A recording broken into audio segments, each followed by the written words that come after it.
So, next up, I'm gonna mess this one up. Shall I? See, I got him here for a reason because I was about to badger all of these names. So yeah, what he said, Voice of Plenty, is a 4 mana 3/4, 1 white and 3 colorless legendary creature angel with flying. Says you, planeswalkers you control, and other creatures you control have hexproof. Then it has the ability, 4 colorless and 2 green, put a 1/1 or +1/+1 counter on each creature you control. So this card has a lot going for it. Oh, very. This actually might be one of the better nutter butter cards for Commander. Mm-hmm. Being that it gives all your stuff hexproof, you, planeswalkers, and creatures. Then it has a built-in Gavany Township effect on itself. It's a 3 mana 3/4, so it doesn't get bolted, it doesn't get lightning struck.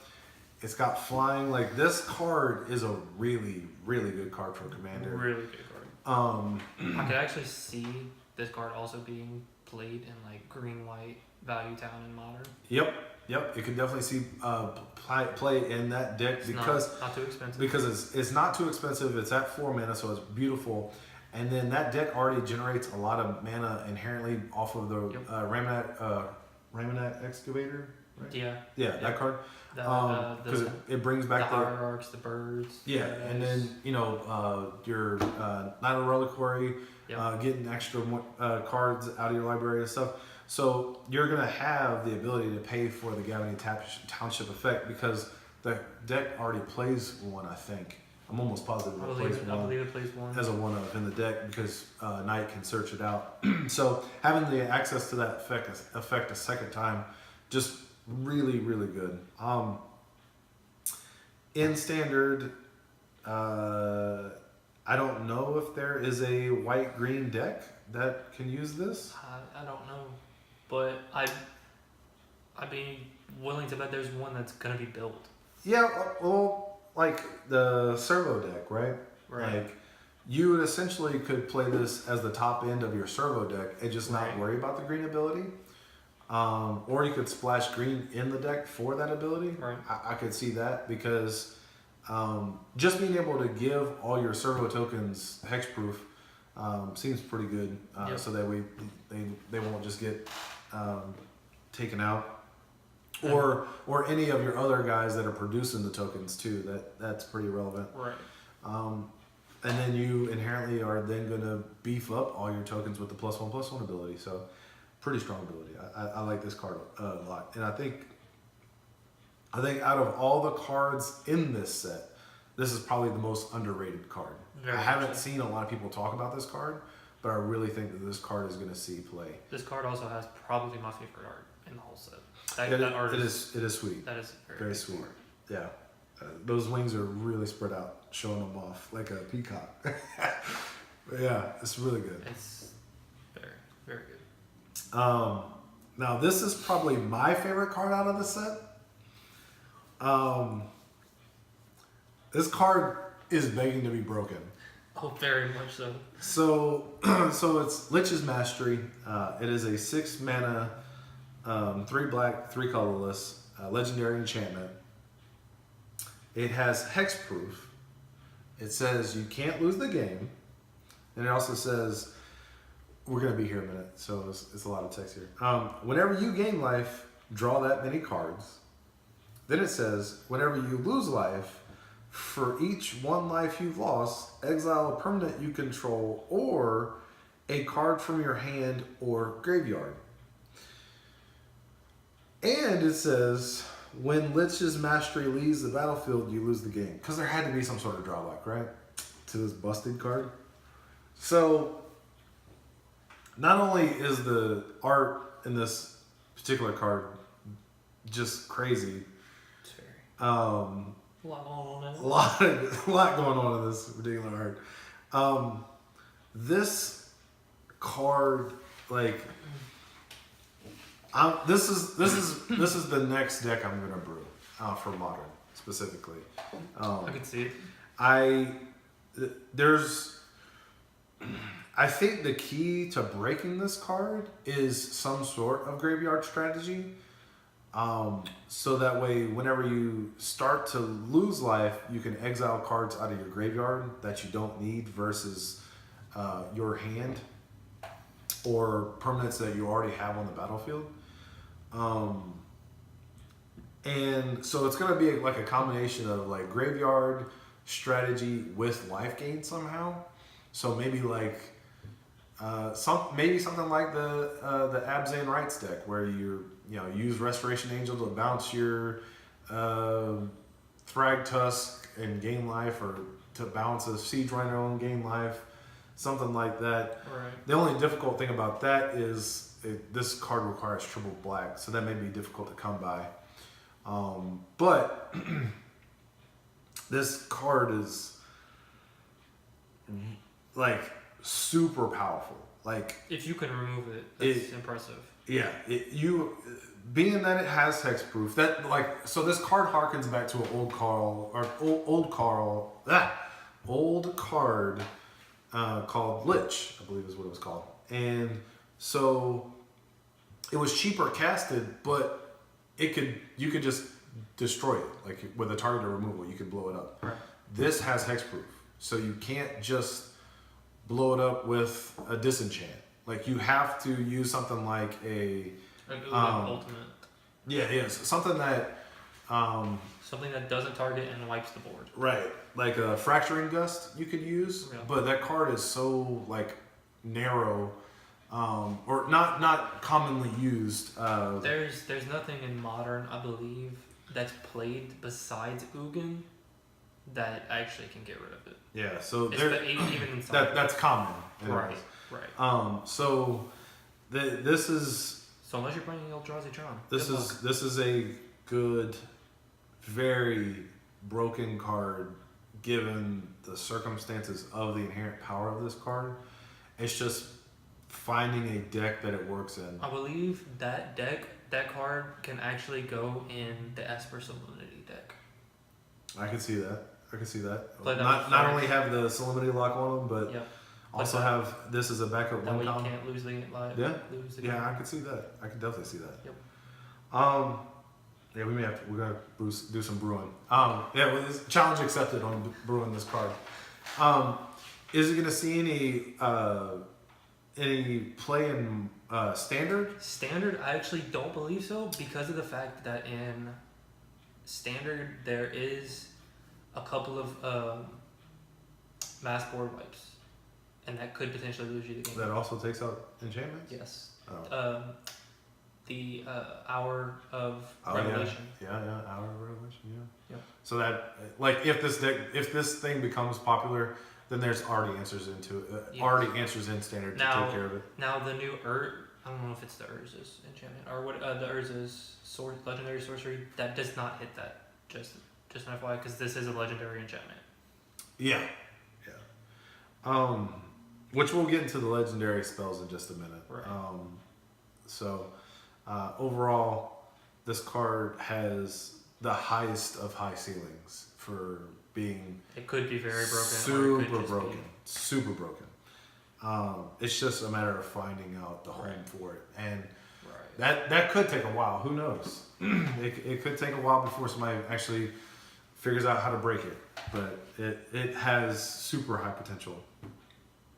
Next up is what is typically a casual type card, but I think it is the best of the iterations that have happened before it. It is essentially a strict upgrade of the other cards. So it's Sylvan Awakening. It is a green and 2 colorless sorcery. Until your next turn, all lands you control become 2/2 elemental creatures with reach, indestructible, and haste. They're still lands. So there are other cards that had similar effects for similar mana, where it made your lands into 2/2s, or made them creatures, what have you. The thing about them was, if there was a board wipe or some sort of removal, then you lost all your dudes, Mm-hmm. or all your lands. And this, the fact that they're indestructible means that it becomes way more of a relevant card. The fact that it has haste and reach, those are niceties. I actually don't understand why they have reach. It's a sorcery. I don't know either. Like, well, it's until your next turn, so fair. they stay I thought it was lands next until turn. I thought it was until the end of turn. until your next turn. Yeah. So you could Yeah. potentially leave them back to block. I don't understand the reason why they have reach either. I don't. Well, Don't- now I understand. I don't- I didn't realize it said next turn. I thought Like, it was until the end. nothing of about it makes it like, why would the trees have reach to begin with? But whatever, it's fine. It's fine. I guess the treants can just grab them down and pull them down. I mean, sure, a tree can have reach, but the freaking 100-foot tall giants can't. Yeah, I guess. I don't know.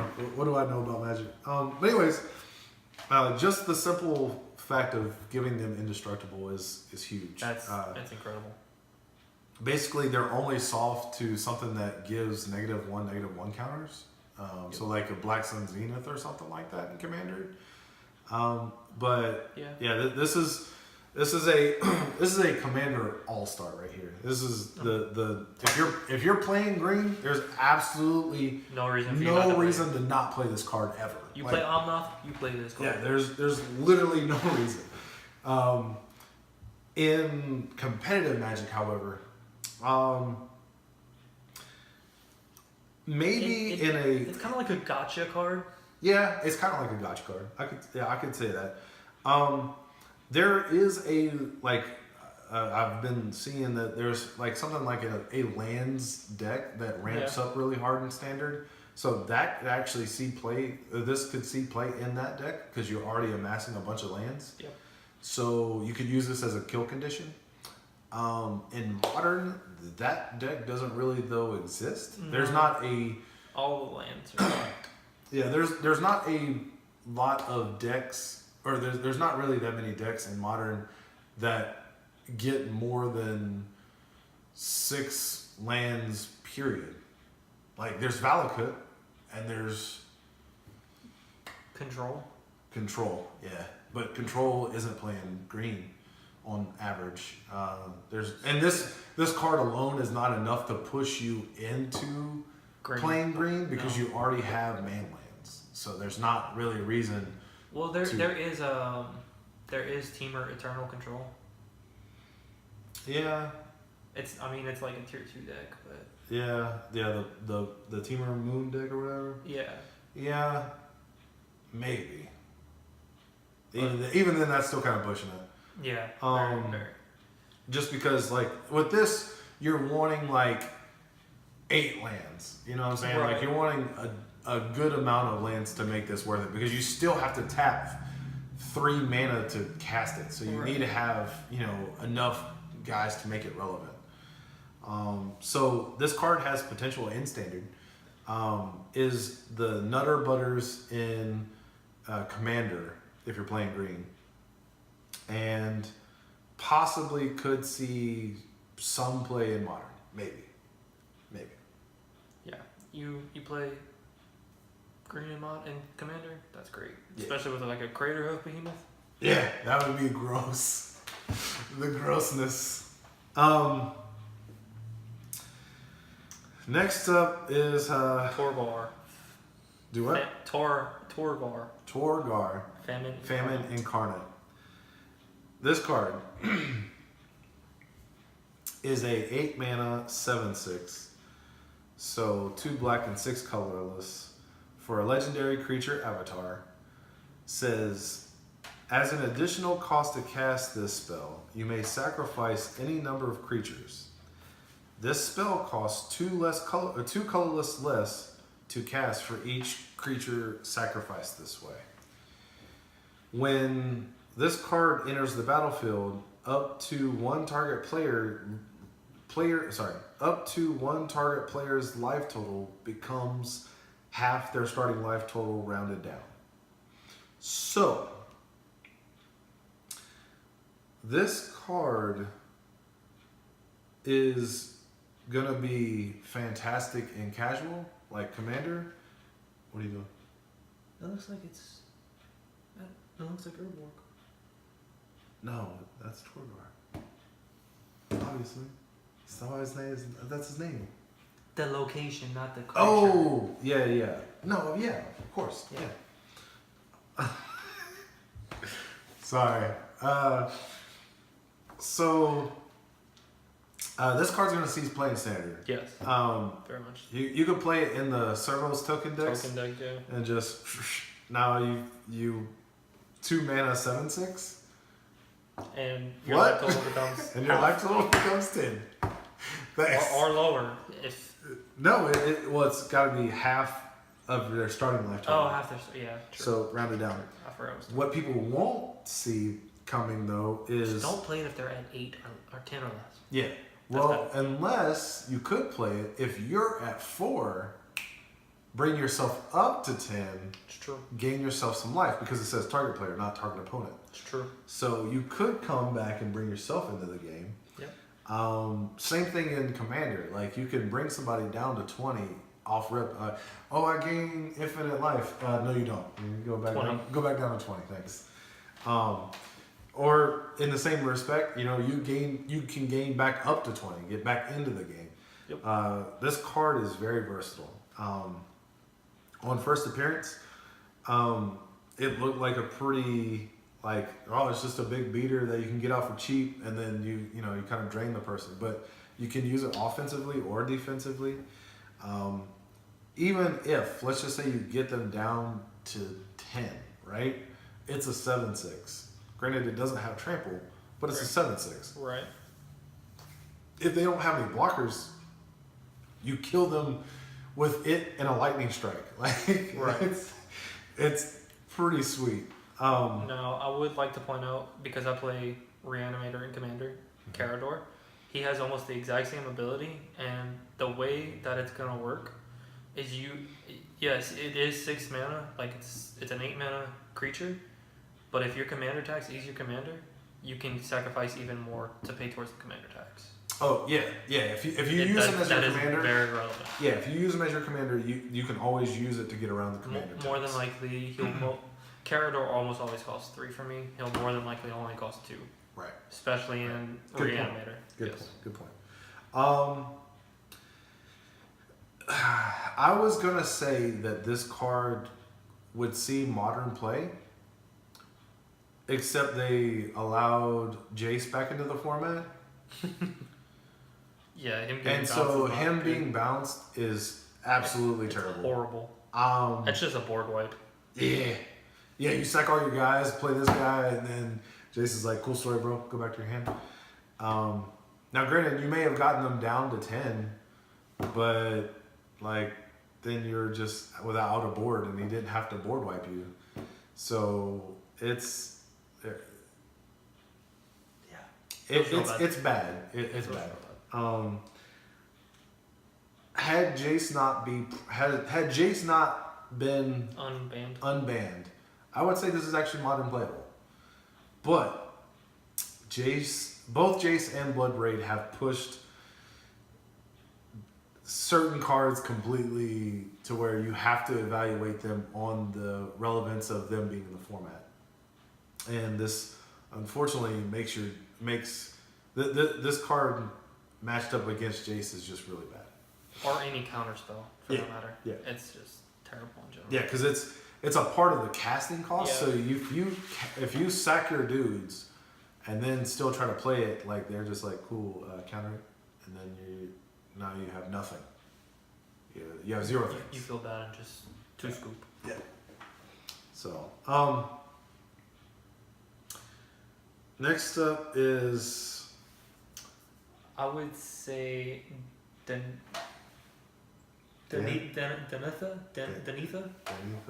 Compassion? I don't know. Paragon. I got the last word. Paragon. I don't know what y'all are thinking, Wizards. DC Paragon. Look that up. DANITAHCAPASHEN. So many legendary creatures with weird names, man.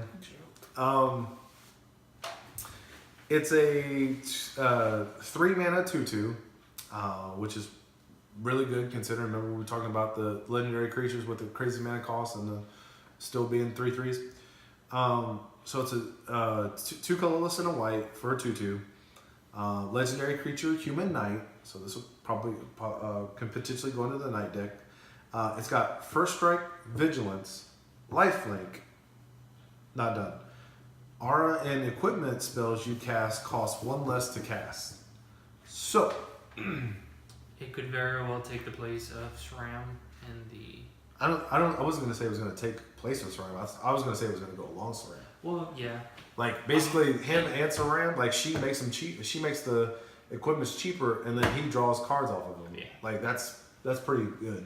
Yeah. They'll be buddies together. They'll be best buddies. And then just on her own, first strike, vigilance, and lifelink is pretty good. Amazing. Like she stays back on defense with the Benthalia, the other one we said earlier. So if them two are on the table, it's a 3/3 with all those abilities. Like that's really good. This is another part of the night deck in humans. Yes. Or I mean in standard. Sorry. Yes. In modern, I don't really see it. Maybe a sideboard tech. Possibly. In like humans or something, because the first strike, vigilance, and lifelink is fairly relevant. Yeah. But that deck also doesn't really run auras or enchantments. Nope. Or equipments, I'm sorry. Yeah. Like if it had a different ability for the second ability, I would say that it would even go into the night deck I'm building. But a 3-mana 2/2 with those abilities is while it is very good, it's not like the overly disgusting.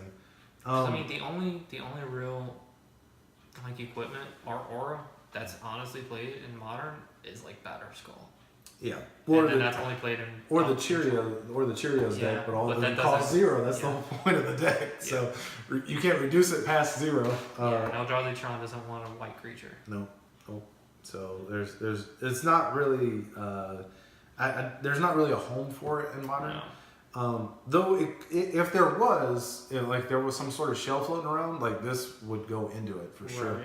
Right. However, she does go into Commander as one of the 99 and stuff like Kemba. Yep.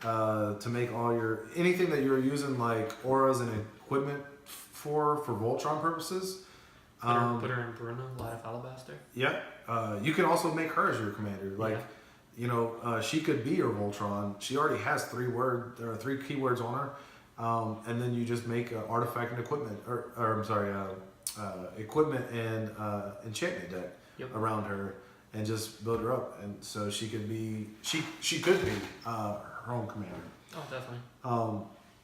But yeah, so she's good. She's gonna see standard play. Should see a good amount of commander play, and unless we're missing something, she's not gonna really see any modern play. And this happens all the time, so she very well may see a lot of modern play. She might not at all. Yeah, just we forget things sometimes. Yep. Next up is a sweet reprint. Yes. There was a good amount of reprints, and the reason why I chose this one over the other ones is because this one I think is going to see the most play outside of Lane War Elves, which we all know about Lane War Elves. But Siege Game Commander, 5 mana 2/2. Now remember how I was saying like 5 mana 3/3s were bad? This one's a little bit different. We're going to explain why. So it's a 5 mana 2/2, 3 colorless mana 2 red for a creature goblin.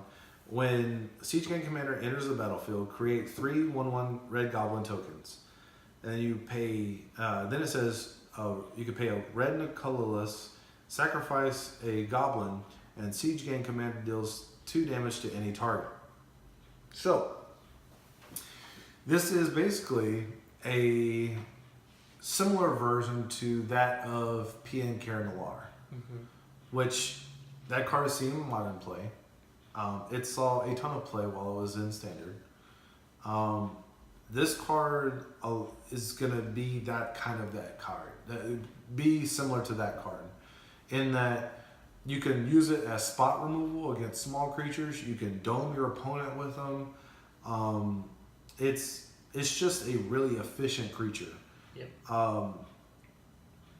Even though it is a 5 mana 2/2, it creates 3 1/1s. So it really is a 5 mana 5/5. It's just spreading across 4 bodies. And the ability is so relevant. Being able to sack one goblin to deal 2 damage to any target, which the reason why it's written that way is because of the errata for Planeswalker redirection. But but it doesn't have to be. The beautiful thing about this card is let's say you played other goblins, you don't have to sack one of the tokens, though it makes sense to sack a token because They're tokens. they're just fodder. And that's how the mind of the goblin is you're not worth anything. Go over there and kill yourself. And it is relevant that it is just sack a goblin because he can't sacrifice himself. Yep, he can sacrifice himself to do the last bit of damage. Just fling himself over there. Fling him over. Next up, we're gonna save this one. Actually, we'll come back to this. Sorry. This card. Pretty good. This is gonna be the next premier removal spell in standard. Cast down for 1 colorless, 1 black, instant, destroy target non-legendary creature. Now, this set is full of a ton of legendary creatures. A ton. But a lot of non-legendary as well. And there's a bunch of non-legendary creatures that happened before this set that make this card relevant. But with that said, a lot of the legendary creatures are terrible. Are expensive. Yeah, super expensive. So you can deal with those other cards in different ways. Yeah, you can lightning strike them. I guess not that big of a deal. But this card, it is the new Doomblade, but it's actually in a lot of ways better than Doomblade. Better, yes. Because you can hit black creatures with it. Yes. This could see some play in modern. Now, I think it could. If Victim of Night did not exist, this card would be that card. Right. Currently, right now, there's not enough creature types that Victim of Night can't target that this makes it better. But let's just say that there down the road becomes a relevant vampire deck. Well, Victim of Night is obviously terrible against that, right? Yeah. Or werewolf deck or whatever. So if there ever becomes enough cards of those relevant types on Victim of Night, this will replace that card. It even could replace it currently as a 2/of. Like you could do a 2/2 split potentially because because Victim of Night is double black. And this is a black and a colorless, means it's even better splashable for decks that are playing like Esper. Now, there are quite a few legendaries in Modern, but not enough that I could see it actually really hurting that card. Yeah, I mean there are some, but there's like Thalia. Thalia's a relevant one. Thalia's a very relevant one. I mean, but in green, it's not going to hit the run anyway, so that's it would never hit run. That's not even relevant. But I mean, like the big tier decks, like you've got Bloodbraid Elf. It hits Bloodbraid Elf. Goyf. Oolong's not going to die anyway. It's indestructible. Yeah. Yeah. So actually, we would be better off naming the creatures that it couldn't hit, and whether or not it would be relevant to hit them or not. Right. The only one that comes to mind for me is Thalia. Yeah. So it's not. It doesn't. Yeah. It's. And the only reason why you like. The original Thalia, Guardian of Thraben, because you're playing this as a removal spell, so you more than likely are playing mid range or control, right? And thus you're gonna have a lot of non-creature spells, so that's why that one affects the Heretic of Cathar. Yeah, not Hearted Cathar. yeah, is not that relevant. She's seen for in this sideboard particular card. side- She's seen in sideboard. No, but I'm just saying, like, Yeah, for that. for this particular card, it's not that really relevant. The only other cards that I can think of that are legendary that see play is Jace Prince Prodigy. That sees Yeah. play a little bit. A little bit of play.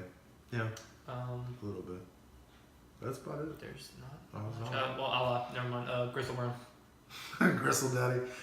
Gristle Yeah, Brown or Bergmos. yeah. There's that deck. Yeah. Yep. Emrakul. Well, Emrakul can't be targeted by colored spells anyway. Can't targeted by color spells anyway. So what? 3? We're at 3 now. It's not a lot. That's not a lot at all. So it's So, like I said, right now, it could it has the potential down the road to see play in Modern, depending on how many of the other creature types that become relevant on Victim of Night. it's definitely sideboardable Oh, at yeah. the least. Yeah. At the very least. Yeah. And it's going to be a house in Standard. Oh, definitely. Definitely.